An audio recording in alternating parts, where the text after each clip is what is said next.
नमस्कार दोस्तों, आज हम एक ऐसे युद्ध की यात्रा पर निकलेंगे जो सिर्फ धरती पर नहीं बल्कि देवताओं और दानवों के बीच भी लड़ा गया था। यह महाभारत का युद्ध है जहां धर्म और अधर्म की सेनाएं आमने सामने थी। लेकिन दोस्तों, यह सिर्फ वीरता और रणनीति की कहानी नहीं है।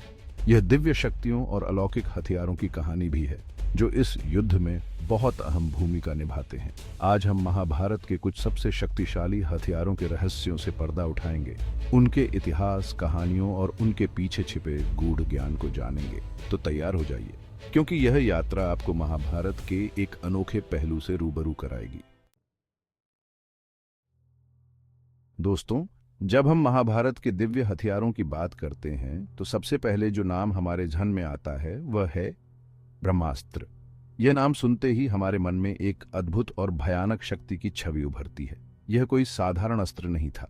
यह एक ऐसा अस्त्र था जिसे केवल महान योद्धाओं को ही दिया जाता था और इसका प्रयोग केवल अत्यंत आवश्यक परिस्थितियों में ही किया जाता था। यह स्वयं ब्रह्मा जी, सृष्टि के रचयिता का दिया हुआ अस्त्र था जो अपने साथ पूरी दुनिया को नष्ट करने की ताकत रखता था। ब्रह्मा जी ने इसे केवल उन योद्धाओं को दिया था जो इसके योग्य थे और जो इसके प्रयोग की जिम्मेदारी समझते थे। कल्पना कीजिए, एक ऐसा हथियार जिसके एक वार से पूरी सेनाएं पल भर में राख हो सकती हैं, जिसके गुस्से से धरती और आकाश कांप उठे। यह अस्त्र इतना शक्तिशाली था कि इसके प्रयोग से पूरी पृथ्वी पर विनाश का मंजर छा सकता था। ब्रह्मास्त्र का प्रयोग सिर्फ आखिरी रास्ता होने पर ही किया जाता था, क्योंकि इसकी विनाशकारी शक्ति अकल्पनीय थी। यह अस्त्र केवल तभी प्रयोग में लाया जाता था जब कोई और विकल्प नहीं बचता था और जब स्थिति अत्यंत गंभीर हो जाती थी। महाभारत में अर्जुन और अश्वत्थामा जैसे महान योद्धाओं को यह अस्त्र मिला था। ये योद्धा अपनी वीरता और धर्म के प्रति अपनी निष्ठा के लिए जाने जाते थे और उन्हें इस अस्त्र का प्रयोग करने की अनुमति दी गई थी। लेकिन क्या आप जानते हैं कि ब्रह्मास्त्र का प्रयोग इतना भयानक क्यों था? इसका कारण यह था कि यह अस्त्र केवल शारीरिक विनाश ही नहीं करता था, बल्कि यह आत्मा को भी नष्ट कर देता था।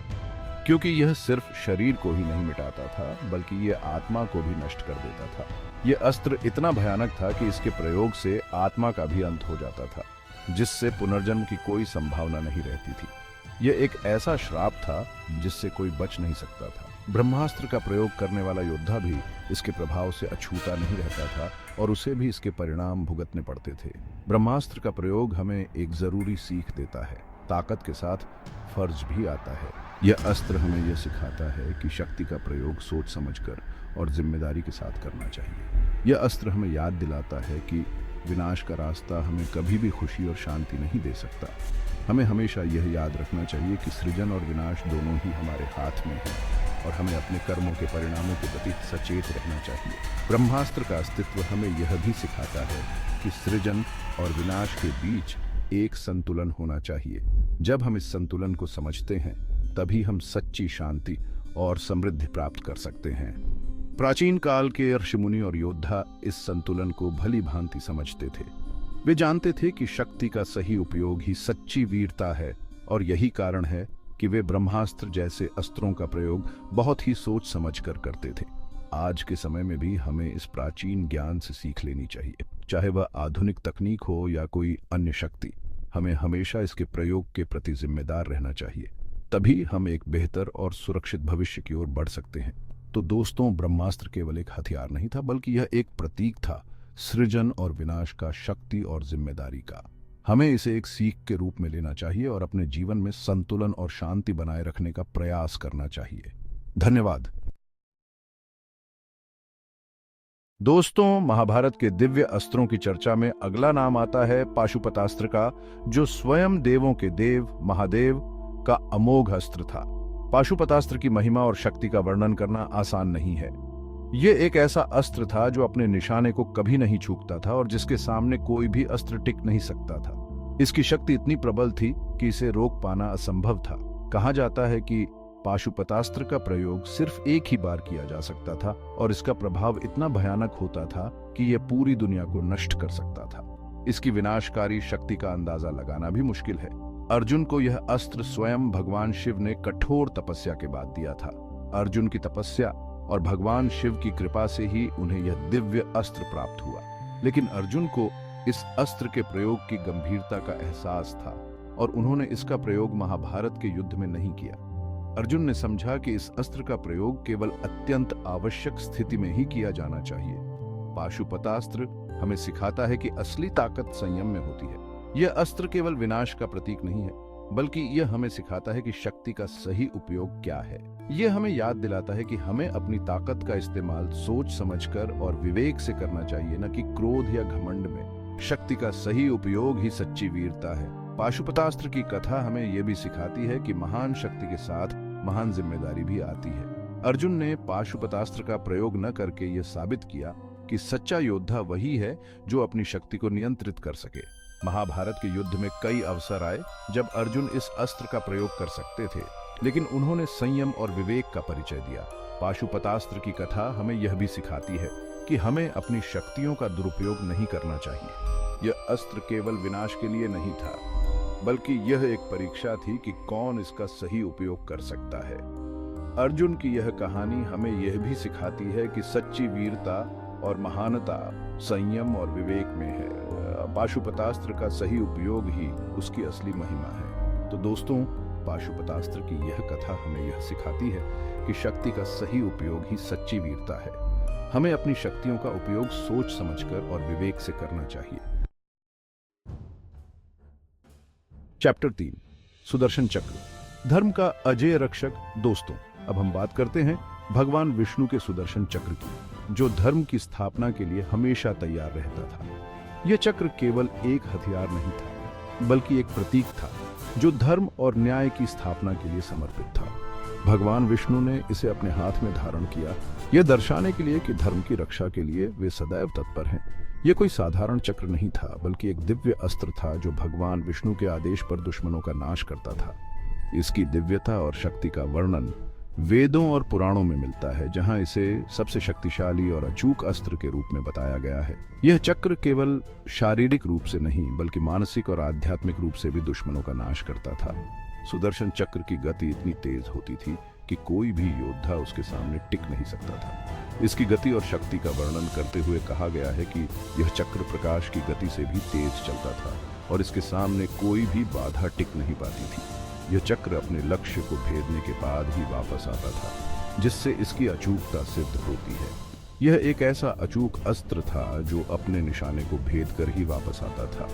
इसकी अचूकता और शक्ति का प्रमाण महाभारत और अन्य धार्मिक ग्रंथों में मिलता है, जहां इसे धर्म की रक्षा के लिए सबसे महत्वपूर्ण अस्त्र माना गया है। यह चक्र केवल भौतिक दुश्मनों का नाश नहीं करता था, बल्कि अधर्म और अन्याय के प्रतीकों का भी नाश करता था। महाभारत में भगवान विष्णु के अवतार श्री कृष्ण ने सुदर्शन चक्र का प्रयोग धर्म की रक्षा और अधर्म का नाश करने के लिए किया था। महाभारत के युद्ध में जब अधर्म और अन्याय अपने चरम पर थे, तब श्री कृष्ण ने सुदर्शन चक्र का प्रयोग करके धर्म की स्थापना की। यह चक्र केवल एक हथियार नहीं, बल्कि धर्म और न्याय की स्थापना का प्रतीक था। सुदर्शन चक्र हमें सिखाता है कि धर्म की रक्षा के लिए हमें हमेशा तैयार रहना चाहिए। ये चक्र हमें यह भी सिखाता है कि हमें अपने जीवन में धर्म और न्याय के मार्ग पर चलना चाहिए और किसी भी परिस्थिति में अधर्म और अन्याय के सामने नहीं झुकना चाहिए। ये चक्र हमें प्रेरित करता है कि हम अपने जीवन में सच्चाई और न्याय के लिए संघर्ष करें। यह हमें याद दिलाता है कि बुराई के आगे कभी भी नहीं झुकना चाहिए और अन्याय के खिलाफ आवाज उठानी चाहिए। सुदर्शन चक्र का संदेश है कि हमें अपने जीवन में सच्चाई, न्याय और धर्म के मार्ग पर चलना चाहिए और किसी भी परिस्थिति में अधर्म और अन्याय के सामने नहीं झुकना चाहिए। यह चक्र हमें प्रेरित करता है कि हम अपने जीवन में सच्चाई और न्याय के लिए संघर्ष करें और धर्म की रक्षा के लिए सदैव तत्पर रहें। चैप्टर 4, वज्र, इंद्र का अजय शस्त्र। दोस्तों, अब बारी है देवराज इंद्र के वज्र की, जो आकाश से गिरने वाली बिजली का रूप माना जाता था। यह वज्र कोई साधारण हथियार नहीं था, बल्कि स्वयं विश्वकर्मा द्वारा बनाया गया एक दिव्य अस्त्र था। कहा जाता है कि वज्र को बनाते समय विश्वकर्मा ने दधीची ऋषि की हड्डियों का इस्तेमाल किया था, जिससे यह अजेय बन गया था। इंद्रदेव ने अपने वज्र का प्रयोग असुरों और राक्षसों का नाश करने के लिए किया था। वज्र हमें सिखाता है कि हमें अपनी ताकत का प्रयोग अच्छाई और न्याय के लिए करना चाहिए। यह हमें याद दिलाता है कि हमें कभी भी घमंड नहीं करना चाहिए और हमेशा विनम्र रहना चाहिए। चैप्टर 5, नारायणास्त्र, अश्वत्थामा का प्रलयंकारी प्रहार। दोस्तों, महाभारत के दिव्य अस्त्रों की चर्चा में आखिरी नाम आता है नारायणास्त्र का, जो भगवान नारायण का ही एक रूप था। यह अस्त्र अश्वत्थामा के पास था, जो गुरु द्रोणाचार्य के पुत्र थे। नारायणास्त्र एक ऐसा अस्त्र था जो दुश्मन की सेना के अनुसार ही अपने आकार और ताकत को बढ़ा लेता था। यह एक अचूक अस्त्र था जिसे रोकना लगभग नामुमकिन था। महाभारत के युद्ध में अश्वत्थामा ने पांडवों से बदला लेने के लिए नारायणास्त्र का प्रयोग किया था। यह अस्त्र इतना भयानक था कि इससे बचना बहुत ही मुश्किल था। नारायणास्त्र हमें सिखाता है कि गुस्सा और बदले की आग हमें अंदर ही अंदर जलाकर राख कर देती है। यह हमें याद दिलाता है कि हमें कभी भी क्रोध और नफरत को अपने ऊपर हावी नहीं होने देना चाहिए। उत्तरों, महाभारत के दिव्य हथियार, सीख और प्रेरणा। दोस्तों, महाभारत के ये दिव्य हथियार हमें सिर्फ कहानियां ही नहीं सुनाते, बल्कि जीवन के कुछ जरूरी पाठ भी सिखाते हैं। ये अस्त्र हमें याद दिलाते हैं कि असली ताकत संयम, न्याय और धर्म में होती है। हमें अपनी ताकत का इस्तेमाल कभी भी स्वार्थ या घमंड के लिए नहीं करना चाहिए। तो आइए हम महाभारत के इन दिव्य हथियारों से प्रेरणा लें और अपने जीवन को अच्छाई, न्याय और धर्म के रास्ते पर चलाएं।